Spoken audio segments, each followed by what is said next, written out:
All right, now on the line right now, we got our friend and all-around good dude, man. He got his feet on the ground at all these different protests, man. Attorney Gerald Griggs is with us this morning, and he's you got the latest. What's going on, Mr. Griggs?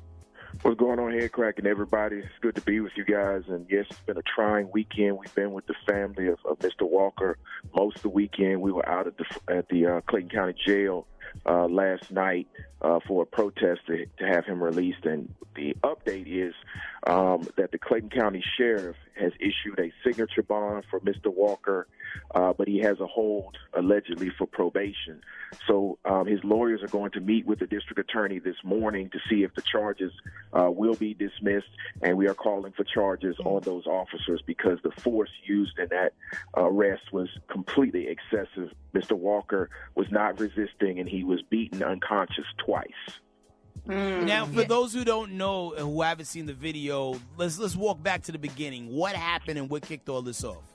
Okay, so Mr. Walker and his girlfriend had dropped off a rental car and had picked up some sort of a ride share and were taking it back to their home. That car was stopped by an unmarked Clayton County Sheriff's Office car and another marked car for a broken taillight. They contacted the driver, who was not Mr. Walker. Mr. Walker was a passenger in the car. At that point, they asked Mr. Walker for his identification. He did not have his identification. He said, "I'm not the driver. Why are you questioning me?" The deputies didn't appreciate that. They yanked him out of the car, and the beating that is caught on tape ensued. Again, he was beaten about his body and his face to the point he passed out twice and went unconscious.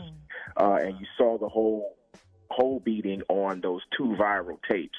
And so he was taken to jail. His family got in touch with the legal counsel, got in touch with the Clayton County NAACP, which later got in touch with the Georgia NAACP, which contacted me, and we've been on the ground with the family and the lawyers since then. So we were out at the jail Saturday demanding his release, and then we were back out at the jail Sunday demanding his release. Attorney Griggs, let me ask too, why is Mr. Walker still in jail? Like, what did they bring him in on at that point? And do you think that criminal charges will actually be filed? I know you guys are saying it's looking like the judge may dismiss it altogether. Yes, he was charged with 2 counts of obstruction and 2 counts of simple battery, alleging that he obstructed law enforcement in them trying to arrest him. And then he's being held on an allegation of a probation violation, which we haven't confirmed. And yesterday his lawyers denied. But that's why he's being held. The sheriff issued a signature bond for his release. So at some point he should be getting out. But we want all the charges dismissed by the district attorney, Tasha Mosley. That's our demand. And then we're demanding charges being brought against those officers for the excessive use of force. And we're calling on an independent third-party entity, preferably the GBI, to come in and investigate the whole incident. Gotcha. Now, Attorney Gerald Griggs, I mean, like, in the wake of, like, the death of George Floyd and the ones that, succeeded it, you would think there would be actually a downtick in these types of incidents, but it seems to be a uptick. Does it surprise you that more of this is happening, or, or do you feel like this is par for the course? Well, it doesn't surprise me. As you know, we've been protesting Atlanta for almost 100 days since George Floyd, and then, of course, Rayshard Brooks, and then, of course, the 18 other cases in Georgia that have received little national attention. So Georgia is a hot spot. But given what happened to Breonna Taylor and George Floyd and Rayshard Brooks, you would think law enforcement would get the message that black people are done dying. And that's the message from the NAACP. We are done dying. And so we're going to continue to put sustained pressure on our elected officials to pass comprehensive police reform to address these issues. We're calling for the end of qualified immunity so that law enforcement can be held civilly liable for these situations. And we're tired. And so, we've been doing this for a long time, and, in protests since 2015 over police accountability. And the solution, I've always said, is the Obama 21st Century Policing Initiative.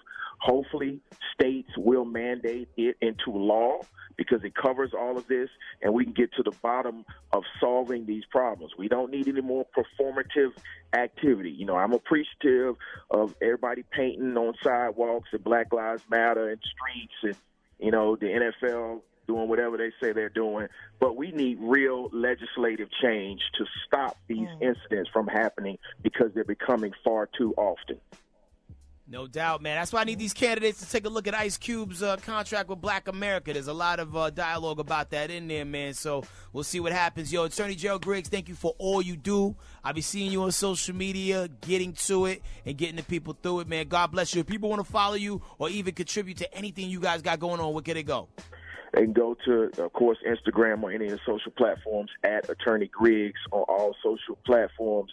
And please give and support to the NAACP, both the Georgia NAACP, and you can follow them at Georgia NAACP on all social platforms, or the Atlanta NAACP on all social platforms. We are the Morning Hustle.